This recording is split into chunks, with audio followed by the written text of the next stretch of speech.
यही देख करके बार बार आपको समझाया जाता है, ए भाई चूक मत करो। किसी से वैर थोड़ी है, द्वेष थोड़ी है। कोई संत यदि आपसे बात करता है तो आपके ऊपर कृपा नहीं, क्यों बात करेगा? क्या लेना है? आपको लगता है हमारे द्वारा कुछ चलता है, हम कुछ है? नहीं नहीं, भ्रम मत करिए, कोई भ्रम मत करिए। आपके लिए वो आपसे बात करते हैं, आपके कल्याण के लिए आपसे बात करते हैं, आपके कल्याण के लिए वो आपको डांटते हैं, आपके कल्याण के लिए आपको दुलार करते हैं। दोनों बातें समझ लीजिए। जो लाडली लाल में चित्त लगाए हुए हैं उनको कहीं किसी सुख की आकांक्षा नहीं। सच्चाई से समझ लीजिए। अगर वो सुख का कहीं खेल खेलते तुम्हें नजर आ रहे हैं, वो तुम्हारे लिए, तुम्हें दुलार कर रहे हैं, निकल चलो। तुम्हें डांट रहे हैं, निकल चलो। तुम्हें प्यार कर रहे हैं, निकल चलो। तुम्हारे मन को अपने प्यार में फांस करके श्री जी के चरणों में समर्पित कर देना, यही काम है। ये सब संतों का यही कार्य है। तुम्हारे संसार के प्यार में फैले हुए मन को समेटकर अपनी वाणी, अपने प्यार के बल से उसे प्रियालाल के चरणों में समर्पित कर देना। पर आपके अंदर ये चाह हो जाएगी, तभी आप उस प्यार को समेटने में सहयोग दे पाएंगे। मुझे अब इस ब्रह्मा के रचे हुए माया से मुक्त होना है। पर आप तो इन्हीं खिलौनों में राजी हैं, और जब इन खिलौनों से मन को हटाने की बात कही जाती है तो आपको बुरा लगता है। आपसे जिसे कहा जाता है कि अब आप ऐसे रहिए, मनोचिन्हारो नाय, तो आपको लगता है कि हमारे संबंधों में प्रहार कर रहे हैं। तुम्हारे संबंध जितने हैं इनका प्रहार पहले हो चुका है काल के द्वारा, तुम इनको नहीं रोक पाओगे। काल पहले ही काट चुका है सारे संबंध। बस तुम संबंध का राग लेकर के यहां से जाओगे, दुर्गति हो जाएगी। और संबंध को प्रियालाल के चरणों में समर्पित करके जाओगे तो सदगति हो जाएगी, अनुराग हो जाएगा। जो आसक्ति संसार के संबंधों में है, वही आसक्ति जब संत महापुरुषों से हो जाती तो मोक्ष का खुला हुआ द्वार, ये भगवान कपिल देव जी कहते हैं। आप अपना अधिकार अपने में मत रखिए, गुरुजनों को दे दीजिए। अब हमारे जीवन की बागडोर आपके हाथ में है, आप जिस दिशा में चाहें ले चलें। हमारा केवल आपकी आज्ञा पालन करना कर्तव्य। तो कह रहे कदापि चिन्मयादुपरि चेत स्पृहा रोहिणे। यदि तुम्हें इस चेतन अचेतन जगत से मुक्त होने की इच्छा जागृत हो गई है तो पहला, स्नेह का संबंध किसी से मत रखिए। स्नेह का संबंध केवल प्रियालाल से रखिए। वही स्नेह जो माता में, जो पिता में, जो भाई में, जो बंधु में, पत्नी में, पुत्र में, वही स्नेह प्रियालाल को चाहिए। आप और सब कुछ दो, भगवत प्राप्ति नहीं होगी। ये स्नेह दे दो तो भगवत प्राप्ति पक्की हो जाएगी। सबसे स्नेह करो श्यामा श्याम के संबंध से। हमारा स्नेह का संबंध श्यामा श्याम से, श्यामा श्याम के संबंध से स्नेह कोई फर्क नहीं पड़ेगा। पर आपको अभी ये कला नहीं आती है। आप जब तक एक बार समस्त संबंधों के स्नेह को बटोर कर प्रियालाल के चरणों में समर्पित नहीं कर देते, तब तक आपको लगेगा, वाणी से बोलोगे कि सब भगवत भाव से ही, लेकिन पूरा राग यही है, ये हमारे अमुक है, हमारे अमुक है। इसलिए इस रहस्य को समझो, पहले हटो, फिर जब वो राग अनुराग में बदल जाता है तो फिर पूरे विश्व से प्यार करो, कोई फर्क नहीं पड़ेगा। सब जीवन सो प्रीति रीति निवाहत आपनी, क्योंकि वो रीति जानता है। हमारी रीति श्यामा श्याम के संबंध से ही सबको मानना। एकांत की रति विधान करो, शब्दों को समझिए। एकांत की रति विधान करो, अर्थात हमारे हृदय देश में केवल इष्ट और गुरुदेव के सिवा किसी से प्रीति नहीं। पर बहुत इस बात से हम कमजोर हैं। कहीं न कहीं हम अपनी प्रीति, हमारा दोस्त है, हमारा मित्र है, हमारा रिश्ता है, हमारा संबंध है, तो श्री जी करुणा करके आपको लाई अपने संबंध पुष्ट करने के लिए, फिर भी आप अज्ञानवश उन्हीं संबंधों को पुष्ट करते हैं जिससे आपकी दुर्गति हो जाए। जो आपके, अरे एक हिरन के बच्चा के संबंध ने एक जन्म नष्ट कर दिया, फिर और किसकी बात करें। इसलिए एकांत की रति विधान करो। एकांत की आपकी रति हो चुकी है, इसका परिचय आपके सामने भारी विपत्ति आई, मन केवल श्री जी में, भारी संपत्ति सुख संपदा केवल श्री जी में मन, यह है एकांत की रति। अब उसको कोई विचलित नहीं कर सकता। जहां विषयी जन रहते हैं, विषयी जन संभाषण करते हैं, उस स्थान में, उस भीड़ में, उन लोगों के बीच में अरुचि हो जाना। रतिम मदन मोहने विदधताम तदेकांतिकीम। एकांत की भक्ति, विरति, जन समुदाय, प्रपंच भाषण करने वाले, इनसे संबंध नहीं। ना संतु जनतापने प्रतिवसंतु वृंदावने। जनता अर्थात केवल विषय प्रपंच की वार्ता करने वाले, तापने, हृदय में ताप पैदा हो उनके संग नहीं, मुझे संग नहीं। कोई भी हो, प्रिया प्रीतम से तुम्हें मतलब नहीं, उनकी चर्चा से मतलब नहीं, उनके संबंध से मतलब नहीं, तो हमारा आपसे क्या संबंध। देखो, जगत के संबंध प्रियता दिखा करके भोग सामग्री दे सकते हैं, धन दे सकते हैं, व्यवस्था दे सकते हैं, पर प्रियालाल की प्रीति नहीं। पूज्य श्री रघुनाथ दास गोस्वामी जी जब अपने गृह का त्याग करके महाप्रभु चैतन्य देव की शरण में गए, तो 2-3 दिन जो महाप्रभु को भिक्षा आती थी उसी से महाप्रभु दे देते थे। उनको लगा कि नहीं, जीवन जब महाप्रभु को समर्पित है तो हमको जीने का ढंग सीखना चाहिए, कैसे हम विरक्त होकर के जिए। इतने में घर से भेजे हुए बहुत से सेवक, रुपया, सामग्री, रसोईया सब आ गया, क्योंकि बहुत बड़े धनी थे उनके पिताजी, और पिता के भाई दोनों के बीच में एक लाड़िले पुत्र थे पूज्य श्री रघुनाथ दास गोस्वामी, जिनकी समाधि राधा कुंड में विराजमान है। अब सुंदर सुंदर पकवान, भोग सामग्री घर के भेजे हुए रसोइये सब बनाते, प्रभु को भोग लगता, महाप्रभु चैतन्य देव को भी। और फिर विचार किया, क्या ये माता पिता के द्वारा दी हुई सुविधा वैराग्य में कलंक नहीं है। मेरा जीवन प्रभु के लिए, क्या मैं प्रभु आश्रित नहीं जी सकता। जब विरक्त हो गया तो माता पिता के द्वारा दी हुई भोग सामग्री से जीना निषेध है। प्रवृत्ति और निवृत्ति 2 मार्ग हैं। प्रवृत्ति मार्ग में स्वयं अधिकार हो जाता है पुत्र और पुत्री का माता पिता की संपत्ति पर, निवृत्ति मार्ग में नहीं, स्वीकृत नहीं है। निवृत्ति मार्ग में स्वीकृत नहीं। जिसने इस स्वीकृति को स्वीकार किया वो कच्चा ही बना रहता है पूरे जीवन, पक्का वो कच्चा बना रहता है। ये दृढ़ बात समझ लीजिए। आज तक इतिहास है विरक्तों का। निवृत्ति मार्ग पर अगर वैराग्य ले लिया तो माता पिता के द्वारा उसका भरण पोषण कभी नहीं हुआ। आप पढ़ करके देख लीजिए, चाहे कोई भी हो, किसी भी मार्ग का हो। जब रत्नावती जी ने, उनके लिए चिट्ठी आई, पुत्र ने भेजा कि पिता ने सभा में मुंडी का पुत्र कह के कहा, मतलब सन्यासिनी का पुत्र कह के, माता हमारी इस नाम की रक्षा करना। जी हुई चिट्ठी पढ़ी तो महल छोड़ दिया उसी समय, और नाई को बुलवाया, अपने जो राजरानी के बाल थे उतरवा दिया, और संत सभा में बैठ गए। आज से कहा राज अन्न का त्याग। अब ग्राम नगर के द्वारा दी हुई भिक्षा के द्वारा भरण पोषण होगा, इस राजा के द्वारा दिए हुए नहीं। और पति थे माधव सिंह। जब ये बात सुनी तो उनको भयंकर क्रोध हुआ।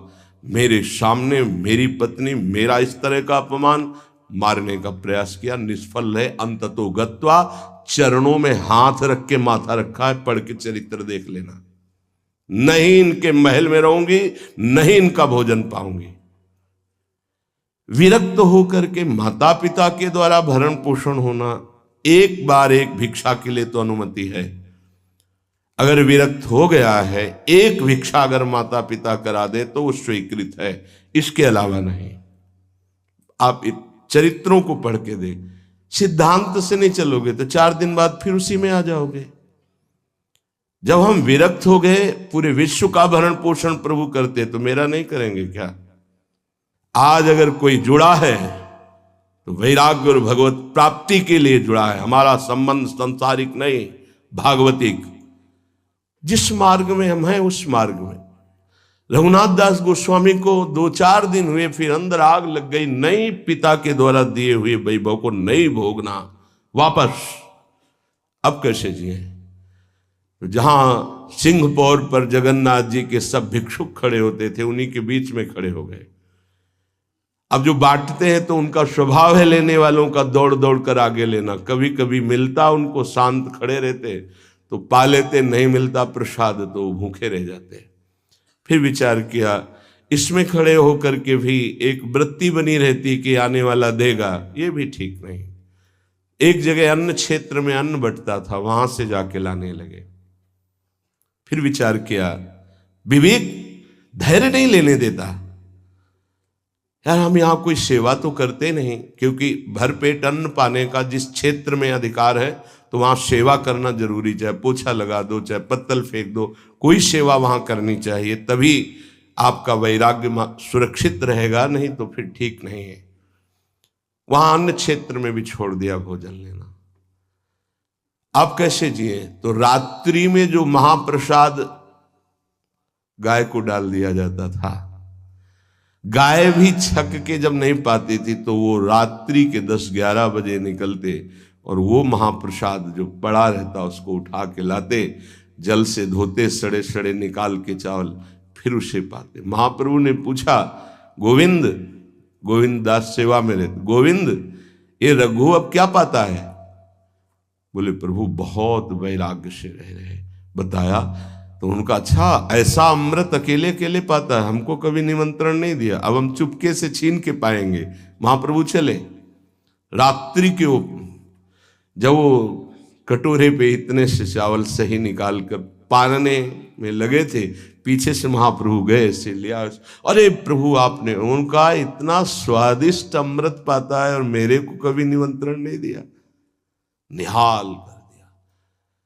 उनके लिए आया सोवत हु रसना रटे राधा कृष्ण सुनाम। वो जब सोते थे तो उनकी जबान से राधा कृष्ण राधा कृष्ण राधा कृष्ण। ये इस मार्ग के पथिक, निवृत्ति मार्ग और प्रवृत्ति मार्ग में अंतर है। आप लोग इस बात को समझें। निवृत्ति मार्ग श्री जी के भरोसे का है, आप विश्वास कीजिए। जब इष्ट के भरोसे में, तो जिनकी पलक झपकते अनंत ब्रह्मांड रचना हो जाती, उनके लिए कोई ये बड़ी बात हो गई क्या? ये कोई बड़ी बात है उनके लिए?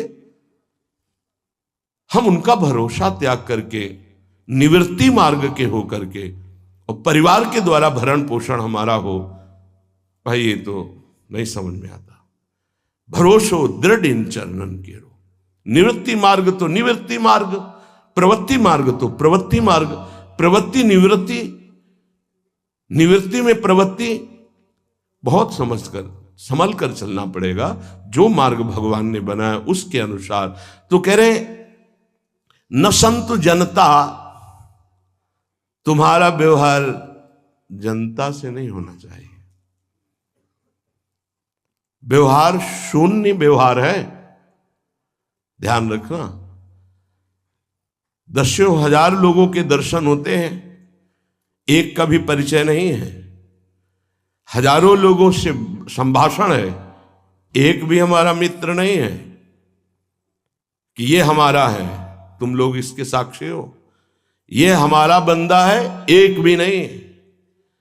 साफ श्री जी के हो, श्री जी से संबंध है, मैं सिर्फ एक नौकर हूं। श्री जी की बात आपको बता देता हूं, आपकी बात श्री जी को बता देता हूं। हमारे श्री जी, इसके सिवा कोई नहीं। एकांत की रति, जनता से संबंध रहित, श्री जी के संबंध से सब जीवन सो प्रीति। श्री वृंदावन में वह चिदानंद रस को प्राप्त होता है। यह है रहनी। वृंदावन इह विधि बसे, तज के सब अभिमान, तृणते नीचो आपको जाने सोई जान। ये समझ जाओ किस बात का आश्रय लिए हो। जिनको ब्रह्मांड रचने में सेकेंड नहीं लगा है, वो हमारी प्रियाजू के अधीन है। हमको कुछ अपनी व्यवस्था के विषय में सोचना, मानो शरणागति के विषय में आपको अविश्वास, कलंक है ये बात। हे, बिल्कुल भरोसे पे हो जाओ, फिर सामने देखो क्या होता है। बिल्कुल भरोसे पे हो जाओ। गुरुजनों ने कभी भी अन्य आश्रय नहीं होने दिया, कभी भी अन्य जगह जगह बचाते। वो जानते हैं कि अन्य आश्रय, धन का आश्रय, वस्तु का आश्रय, व्यक्ति का आश्रय, ये तुमसे सच्ची बताते हैं, गुरुजनों की कुछ बातें बाद में समझ में आती, पहले समझ में नहीं आती। केवल श्री जी का भरोसा रखो, जिसने आज दिया है वही कल देगा। जब गुरु जी को कोई कहता कि कभी काम में आ जाएगी ये वस्तु, रख लो, तो बोले इसी को मिटाने के लिए बाबा जी हुए हैं। जब कभी काम में आनी होगी तो तुरंत श्री जी भेजेंगे, हम इसको पहले से क्यों रखें। ये हमें चाहिए कि केवल श्री जी का आश्रय लेकर वृंदावन वास हो। देखना कितना आनंदित रहोगे। फिर रोना आता है, तुम्हारे आंसू फिर निकलेंगे। जब आप एकांत में होंगे, आपका कोई नहीं होगा और आपकी परिस्थिति विपरीत होगी, तब जो शरणागति होती है वही भगवत प्राप्ति कराती है। जब तक विपरीत परिस्थिति नहीं आएगी तब तक शरणागति परिपक्व नहीं होगी। बात लिख लीजिए, चाहे वो द्रौपदी जी हो, चाहे गजराज गजेंद्र जी हो, चाहे कोई भी हो, जब ऐसी विपरीत परिस्थिति आए कि कोई भी सहयोगी नहीं रह गया, तब शुद्ध शरणागति और भगवत साक्षात्कार। उस दिन के लिए तैयार रहो और मांगो कि हमारी आसक्ति का नाश करने के लिए परिस्थिति ऐसी दे दो प्रभु कि सिर्फ आप पर दृष्टि हो, सिर्फ आप पर, ना कोई हमारा, ना हम किसी के, सिर्फ आप। मेरे तो गिरधर गोपाल, दूसरों न कोई। बात समझो, सत्संग की बात को समझो, परमार्थ की बात को समझो। तो जब कोई हमारे जीवन में प्रश्न आता तो जो नील चादर ओढ़े हुए विराजमान है, उनकी चादर की तरफ देखते, आकाश की तरफ, बाहर निकलकर आकाश की तरफ देखते। तत्काल उत्तर मिला है हमको, तत्काल भाग, यहां से भाग। झोला टांगा, रात्रि में भागे, जब भागे तब रात्रि में भागे। भागो भागो भागो, भागते भागते अब पायो परम विश्राम। अब वृंदावन, श्री वृंदावन विश्राम, सब सोहित निष्काम मत, श्री वृंदावन विश्राम। हे, भागते रहो, संबंधों से भागते रहो, आश्रयों से भागते रहो। एक आश्रय केवल हरि गुरु का, बस एक विश्राम स्थल। जैसे आप रखो, जैसे आप रखो, हम उसी में राजी हैं। समस्त प्राणियों को वृंदावन के नमस्कार बुद्धि से देखो। देखो यहां की रहनी, वृंदावनी विधि बसे, तज के सब अभिमान, तृणते नीचो आपको जाने सोई जान। तृण से नीच अपने को जो जानता है, सबको नमस्कार करेगा। और सच्चाई में देखो तो ऐसा ही है, कुछ नहीं है। कोरा अहंकार केवल है। क्या है हमारे अंदर? कुछ नहीं। अगर गुरु कृपा न हो, प्रियालाल की कृपा न हो, तो कुछ नहीं। हाथ उठा के कहते हैं कोई बल नहीं है। बल है तो वो है, नहीं तो वो नहीं, तो कुछ बल नहीं।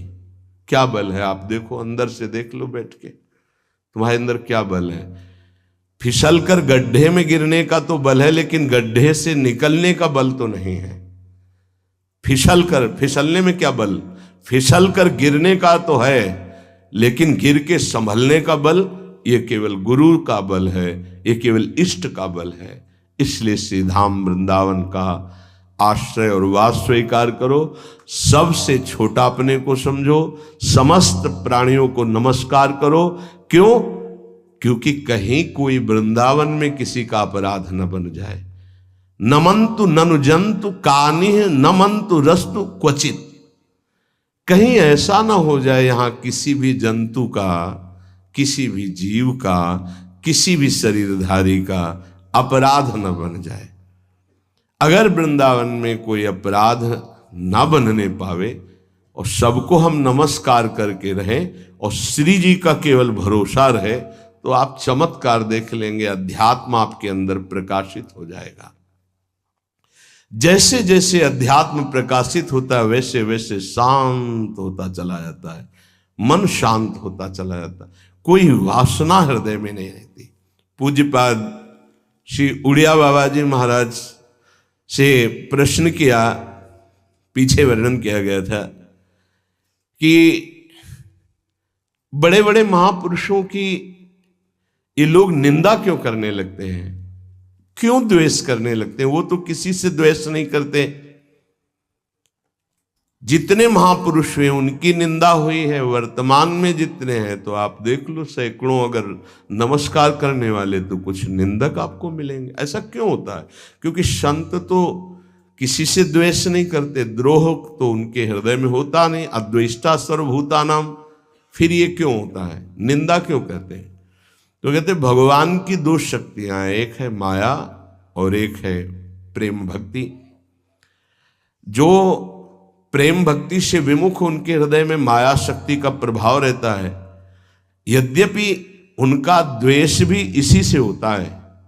उनकी महानता देख करके वो वहां चल तो सकते नहीं, तो उनका द्वेष बन जाता है। महानता देख करके उसमें चल नहीं पाएंगे। जैसे कहावत में आता है कि एक अंगूर को बहुत कोशिश की पाने की, जब नहीं मिले तो कहा खट्टे हैं, प्रयास किया लेकिन नहीं मिला। तो उनका प्रयास माया जनित है, तो प्रेम या भक्ति या सद्गुण या भगवद आश्रय नहीं धारण कर पाते, तो उनको द्रोह हो जाता है संतों से। आप नरसिंह मेहता जी का चरित्र देखिए, बड़े बड़े भक्तों का, उन्हीं के गांव के लोग, उन्हीं के घर के परिवार के जनों ने ही द्रोह पैदा कर दिया। द्वेष, निंदा, मारने की चेष्टा, अपमान, ऐसे। अच्छा सोचो, उड़िया बाबा जैसे महापुरुष से क्या कभी ऐसा हो सकता है कि उनके मारने के लिए आदमी लगा दे? विचार करके देखो। पैसा देकर भेजा गया था कि सत्संग में जाके नाक काट लो। वो आदमी चुपचाप चाकू लेकर के आया और प्रणाम के बहाने तो संतों के सामने कौन रोकता, तत्काल चाकू निकाली और जे भी मारा तो हाथ पकड़ते पकड़ते चावल भर नाक में चल, मतलब थोड़ा सा ऐसे खून निकलने लगा। ऐसे बाबा ने रोका, पकड़ा और गुफा में ले गए। आज भी गुफा नीचे जो बनी हुई, बैठे और गरम दूध चीनी डाल के मंगवाया, पिलाया और कहा धैर्य धारण करो, बिल्कुल डरो मत, तुम्हें कोई नहीं मारेगा, तुमने ऐसा क्यों किया? तो रो पड़ा संत कृपा देख के और कहा बाबा मुझे इतने 1000 रुपये देने की बात कही गई थी कि बाबा मैं गरीब आदमी हूँ, पैसे के लोभ से बुद्धि मारी गई। उन्होंने कहा बस तुम ऐसे नाक में चाकू मार देना। ऐसा बाबा ने कहा कोई बात नहीं, कहाँ से आए हो? बोले हाथरस के हैं। बाबा ने ये नहीं पूछा कि किसने भेजा है। चतुरता इस बात की कि सब शिष्य थे, अगर ये पता चल जाए कि किसने, तो उससे द्रोह हो जाएगा ना, बस इतना पूछा था क्यों तुमने ऐसा किया? तो बोले मुझे पैसा दे। ये नहीं पूछा किसने किया, क्योंकि उससे द्वेष हो जाएगा। अपने शिष्यों से कहा शपथ है हमारी, इसे डांटना भी नहीं और हाथरस की बस में सुरक्षित बैठाल करके आओ, चलो जाओ। बोलो ऐसे महापुरुष को फिर बाद में लीला, द्वेष की हद हो गई, संसार द्वेष की सूली पे चढ़ा दिया, जहर पिला दिया। मीरा जी को जहर पिला दिया, प्रहलाद जी को क्या? क्यों ऐसा करते हैं लोग? बोले माया से आसक्त चित्त वाले जब भक्त को देखते तो उनके अंदर गाली देने का मन होता, जलन पैदा होती, स्वभाव ऐसा स्वाभाविक है। उनके हृदय में इतना द्वेष पैदा होता है कि वो दुष्ट हृदय कैसे इनकी हानि हो, बस ये सोचते हैं कैसे इनकी। बड़ा विचित्र खेल है। ये संतों के साथ क्यों? पलटू बाबा को अयोध्या में झोपड़ी में ही आग लगा दी आसपास से, ऐसा ऐसा क्यों होता है? तो बोली माया शक्ति, कि जिसके हृदय में माया का प्रभाव, मलिन हृदय होता है, वो संतों से स्वाभाविक द्वेष करते हैं, जो कि द्वेष के पात्र नहीं है, वो किसी से वो द्वेष नहीं करते। एक संत आप चरित्र उठा करके देखो, संतों से द्वेष करने वाले प्रत्येक महापुरुष के जीवन में देखा गया कि द्वेष करने वाले, और कोई कोई तो उन्हीं के पार्षदों के रूप में द्वेष करने लगे, उन्हीं के पार्षद बनकर उनकी खिलाफत करने लगे, और उन्हीं के पार्षदों के द्वारा उनको सूली पर चढ़ाया गया। बड़ा विचित्र माया का खेल है। इसी से वो भक्तों की निंदा करते हैं और भक्तों से द्रोह करके अपना सर्वनाश कर लेते हैं। तो क्या इससे बचा जा सकता है? यदि भगवान का नाम जप करने लगे, भगवान का आश्रय ले ले, तो दृष्टि बदल जाएगी। आप देख लेना, दृष्टि बदल जाएगी। नाम जापक सहृदय होता है, वो घोर पापी पर भी प्यार करता है। लोग समझते नहीं उनके हृदय को। घोर पापी को भी वो प्यार करके भगवान से मिलाना चाहते हैं। यदि आप नाम जप करते हैं तो आप बच सकते हैं, नहीं संत द्रोह की वृत्ति अंदर पैदा हो जाएगी। ये माया है। ये जहां किसी महापुरुष का यश सुन तो वही निंदा शुरू कर देता है, क्योंकि माया उसका पतन कराती है और भक्ति उत्थान कराती है।